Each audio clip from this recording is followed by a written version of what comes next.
कि अगर जब हमें ऐसा सिस्टम दे दिया जाए, हमको एक्सेलरेशन और टेंशन की वैल्यू कैलकुलेट करनी है, एक्सेलरेशन और टेंशन कैलकुलेट करनी है, तो रोप सेम है तो टेंशन यहाँ पर भी यही होगी और ये भी टेंशन सेम रहेगी। जब सेम रोप होती है तो सेम टेंशन रहती है। एक्सेलरेशन दोनों का क्या है, ए सेम है, मतलब ए एक्सेलरेशन से डाउनवर्ड जा रहे हैं। अब यहाँ पर ये क्या आ जाएगा, रिएक्शन, क्योंकि इधर टेंशन, यहाँ से अगर हम बात करें ये पुली है, इधर टी टेंशन लग रही है, इधर टी टेंशन लग रही है, तो ये जो रिएक्शन इसका नेट क्या आ जाएगा, टी√2 के बराबर हो जाएगा, मतलब √2t आ जाएगा। तो इस तरीके से इसको कैलकुलेट कर लिया जाएगा। अब हम बात करते हैं यहाँ पे एक्सेलरेशन कैसे कैलकुलेट करेंगे इसका। तो पहले तो हम क्या करते हैं, इक्वेशन लिखते हैं। इक्वेशन लिखते हैं, यहाँ पर टेंशन क्या लग रही है, टी लग रही है। तो अगर हम m1 का FBD बनाते हैं, m1 पे ये टी टेंशन लग रही है, कितनी टी टेंशन, मतलब टेंशन टी लग रही है और ए एक्सेलरेशन से मूव कर रहा है। तो यहाँ से हम इक्वेशन लिखेंगे टी इक्वल टू क्या हो जाएगा हमारे पास, m1 इंटू ए। टी की वैल्यू कितनी हो जाएगी, m1 इंटू ए। तो ये तो पहली इक्वेशन आ गई। अब बात करते हैं, अब इस वाले पार्ट के जो m2 वाले ब्लॉक के लिए हमें इक्वेशन लिखने हैं। ये m2 है और m2 पे कौन कौन से फोर्स लग रहे हैं, ऊपर क्या लग रहा है, टी टेंशन लग रही है, डाउनवर्ड क्या लग रहा है, जी ग्रेविटी हो रहा, मतलब m2g लग रहा है।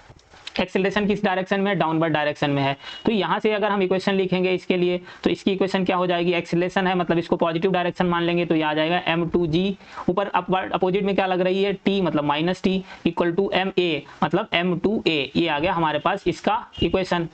अब हम क्या करते हैं, यहाँ से इन दोनों इक्वेशन को इक्वेट करेंगे जब, तो इक्वेट करने के बाद हमारे पास क्या आ जाएगा, एक्सेलरेशन की वैल्यू कैलकुलेट हो जाएगी। एक्सेलरेशन आ जाएगा हमारे पास, और एक्सेलरेशन कितना आ जाएगा, एक्सेलरेशन आ जाएगा m2g divided by m1 plus m2।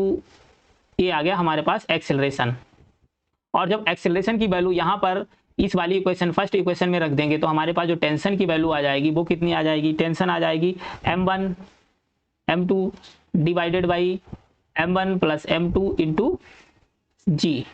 तो ये हमारे पास आ जाएगा एक्सेलरेशन। और है कि ऐसा सिस्टम दिया हो और सिस्टम ए एक्सेलरेशन से इस डायरेक्शन में मूव कर रहा है, यहाँ पर हमें t1 t2 की वैल्यू कैलकुलेट करनी है, एक्सेलरेशन पूरे सिस्टम का कैलकुलेट करना है। तो ये कैसे कैलकुलेट करेंगे, इस पर बात करते हैं। अब यहाँ पर हम अज्यूम कर ले रहे हैं कि जो m1 की वैल्यू है वो m2 से ज़्यादा है, तभी तो एक्सेलरेशन इस डायरेक्शन में हो रहा है। m1 कितना है, m2 से ज़्यादा है।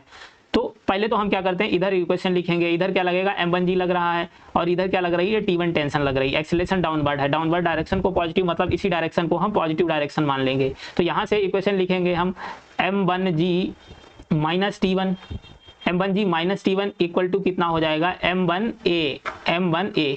इसकी इक्वेशन आ गई। उसके बाद में अगर हम बात करते हैं इस वाले पार्ट की इक्वेशन लिखें, इसकी इक्वेशन लिखें, तो इस पे इक्वेशन क्या लिखेंगे, इस साइड मतलब ये क्या लग रहा है, t2 टेंशन लग रही है, इधर t1 टेंशन लग रही है, और ये क्या है, कैपिटल मास m है। तो यहाँ से हम क्या करते हैं, मोशन क्या है इसको पॉजिटिव मान ले, मतलब यहाँ से लिखेंगे t1 minus t2 equal to capital m into a। तो ये आ गई हमारे पास सेकेंड इक्वेशन। और थर्ड इक्वेशन लिखेंगे इस वाले मास m2 के लिए, इसके लिए डाउनवर्ड mg लग रहा है, अपवर्ड एक्सेलरेशन है, और इधर क्या लग रहा है, t2 टेंशन लग रही है। तो यहाँ से इक्वेशन लिखेंगे t2 minus m2g, t2 minus m2g equal to क्या आ जाएगा, m2a। तो यहाँ से अगर हम इस तीनों इक्वेशन को इक्वेट करते हैं, इनको इक्वेट करेंगे तो t2 ये प्लस का है, ये माइनस का है, t2 से t2 कैंसिल हो गया, t1 से t1 कैंसिल हो गया। तो इधर हमारे पास क्या बचा है, m1g माइनस m2g, और इधर क्या हो गया, टोटल मास मतलब m1 plus m2 plus capital m, m1 m2 plus capital M और ये इंटू ए, एक्सेलरेशन हो गया। तो एक्सेलरेशन क्या आ जाएगा हमारे पास, यहाँ पर एक्सेलरेशन आ जाएगा m1g minus m2g divided by m1 plus m2 और प्लस कैपिटल M। तो ये आ गया एक्सेलरेशन। अब यहाँ g को कॉमन ले लोगे तो m1 माइनस m2 इंटू जी हो जाएगा। अब यहाँ पर अगर हम एक्सेलरेशन किसी भी इसी फर्स्ट इक्वेशन में ही अगर हम एक्सेलरेशन की वैल्यू रख देंगे, तो यहाँ से हमारे पास t1 t2 t3 की वैल्यू सारी कैलकुलेट हो जाएगी। t1 t3 की वैल्यू कैलकुलेट कर लेंगे एक्सेलरेशन वैल्यू रखकर सब में, कि जब हमें इस तरीके का सिस्टम दे दिया हो तो यहाँ पर हमें टेंशन और एक्सेलरेशन कैलकुलेट करना है। टेंशन और एक्सेलरेशन, सेम स्ट्रिंग है तो सेम टेंशन रहेगी। अब यहाँ पर अगर बात करें, ये एंगल कितना दे रखा है, अल्फा दे रखा है, ये बीटा दे रखा है। तो ये याद रखना, जब ये अल्फा है तो ये वाला जो एंगल होगा ये भी क्या होगा, अल्फा होगा। ये जैसे बीटा है तो ये वाला एंगल भी क्या होगा, बीटा होगा। तो यहाँ से ये क्या है, डाउनवर्ड, इसको m2g लग रहा है, इसमें क्या लग रहा है, m1g लग रहा है। तो इसका अगर हम इस साइड कंपोनेंट लेंगे, थीटा साइड कंपोनेंट क्या होता है, मतलब अल्फा साइड वाला कंपोनेंट क्या हो जाएगा, m1g cos अल्फा, और ये वाला अपोजिट वाला क्या हो जाएगा, साइन कंपोनेंट, मतलब m1g साइन अल्फा। ऐसे ही बीटा वाले इस वाले पार्ट को देखेंगे तो इसका क्या हो जाएगा, beta side component m2g beta, m2g cos beta, और ये वाला आ जाएगा m2g साइन बीटा। अब यहाँ पर ये नॉर्मल N2 लग रहा है, इधर N1 लग रहा है, ये M1 बॉडी है और ये M2 बॉडी है। तो यहाँ पर अगर हम बात करते हैं, हम इक्वेशन लिख लेते हैं। वो एक्सेलरेशन हमने इस डायरेक्शन को मान रखा है, तो इस डायरेक्शन को पॉजिटिव डायरेक्शन मान लेंगे। तो यहाँ से अगर हम लिखते हैं इस वाली बॉडी पर, तो इस वाली बॉडी पर कितने फोर्स लग रहे हैं, ये T लग रहा है बैकवर्ड और ये लग रहा है M1G sin अल्फा। तो यहाँ से अगर हम बात करते हैं, इसकी इक्वेशन लिखेंगे, इसके लिए M1 के लिए इक्वेशन क्या आ जाएगी, हमारे पास इक्वेशन आ जाएगी M1G sin alpha minus T equal to किसके बराबर हो जाएगी, M1A के बराबर। किसके बराबर हो जाएगी, M1A के बराबर। उसके बाद में अगर हम बात करते हैं, ये तो हमारे पास इक्वेशन नंबर फर्स्ट आ गई। उसके बाद में हम इसके लिए इक्वेशन लिखते हैं। इसके लिए इक्वेशन क्या हो जाएगी, एक्सेलरेशन पॉजिटिव है अपवर्ड, मतलब यहाँ से लिखेंगे T minus M2G sine beta equal to क्या हो जाएगा, M2A। ये आ गई सेकेंड इक्वेशन। अब यहाँ से अगर हम इन दोनों इक्वेशन को इक्वेट करें, मतलब टेंशन से टेंशन हो जाएगा कैंसिल, तो हमारे पास क्या आ जाएगा, एक्सेलरेशन सीधे कैलकुलेट कर लेते हैं। तो एक्सेलरेशन क्या आ जाएगा, सीधे स्टेप मतलब ये स्किप कर देंगे। तो यहाँ से M1G sine alpha minus M2G sine beta divided by क्या हो जाएगा, ये M1 प्लस M2 हो जाएगा। एक्सेलरेशन उधर चला गया, M1 प्लस M2, ये हमारे पास एक्सेलरेशन आ गया। अब किसी इक्वेशन में हम जब टेंशन की वैल्यू मतलब एक्सेलरेशन की वैल्यू रख देंगे, तो हमारे पास क्या आ जाएगी, टेंशन आ जाएगी। और टेंशन कितनी आ जाएगी उसको याद रखना है, टेंशन आ जाएगी M1 M2 साइन अल्फा